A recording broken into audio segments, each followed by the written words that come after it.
Gubernur Bengkulu, Rohidin Mersyah, menilai sanksi dari sekolah terhadap siswi yang menghina Palestina di media sosial TikTok bukan solusi tepat.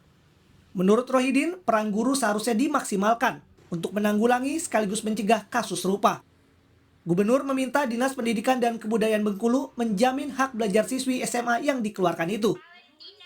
Kesempatan anak ini untuk sekolah harus diteruskan. Bukan sekolah itu tetap untuk melakukan pembinaan kepada generasi muda agar dia menjadi cerdas, menjadi manusia bernurani, kan itu sekolah. Maka saya minta untuk tidak menghilangkan kesempatan yang bersangkutan itu sekolah. Bagaimana caranya itu harus tetap bisa sekolah.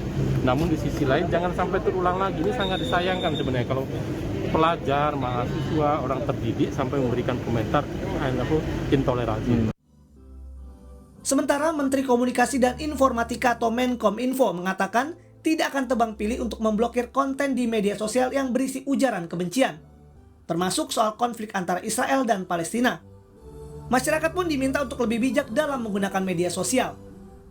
Saat ini bersama Kemenko Polhukam dan Kemenkumham, Kemenkominfo tengah menyusun pedoman acuan penegakan hukum di ranah digital. Prioritas Palestina itu adalah bagian dari memang tugas kita yang diamanatkan oleh pembukaan Undang-Undang Dasar, ya mulai dari zaman Presiden Bung Karno, Soekarno, ya di mana kita berharap dan memperjuangkan kebebasan dan menghindarkan sedapat mungkin penjajahan di muka bumi. Ya. Tetapi masalah Palestina sendiri adalah masalah di antara bangsa Palestina dan bangsa Israel. Kita masih mempunyai banyak masalah di dalam negeri yang harus menjadi fokus kita. Semua hal yang menyampaikan ujaran kebencian, hoax, disinformasi itu harus diblokir, tidak boleh ditumbuh suburkan, tidak boleh dibiarkan. Itu harus. Makanya kita lakukan literasi digital agar ruang digital diisi dengan hal-hal yang bermanfaat. Sebelumnya, kasus penghinaan terhadap Palestina di aplikasi TikTok terjadi di Bengkulu Tengah, Bengkulu. Pelaku yang merupakan siswi SMA sempat dipanggil polisi untuk diminta klarifikasi. Dari hasil pertemuan yang juga melibatkan orang tua, pihak sekolah, dan tokoh masyarakat setempat, pelaku meminta maaf dan menyesali perbuatannya. Meski sudah ada permintaan maaf, pihak sekolah menilai ada pelanggaran tata tertib yang dilakukan siswi itu. Sehingga siswi diputuskan dikeluarkan dari sekolah.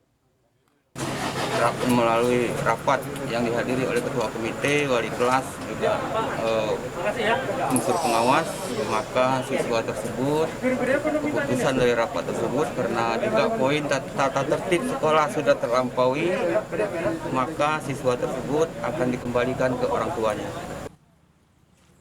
Sikap sekolah yang langsung lepas tangan karena mengeluarkan siswi langsung menjadi sorotan dari kalangan pendidik.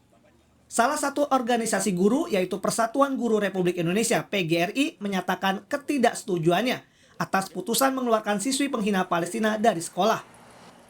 Apakah pemecatan tersebut hanya karena kasus tunggal video tersebut atau ada kasus-kasus indisipliner yang lain? Saya kira pihak sekolah harus menjelaskan hal itu. Saya pribadi tidak setuju dengan pemecatan tersebut. Sebaliknya siswi tersebut harus dibina, diluruskan karena pembinaan siswi merupakan tanggung jawab guru, orang tua, dan masyarakat. Siswi di Bengkulu yang menghina Palestina lewat media TikTok bisa jadi bersalah.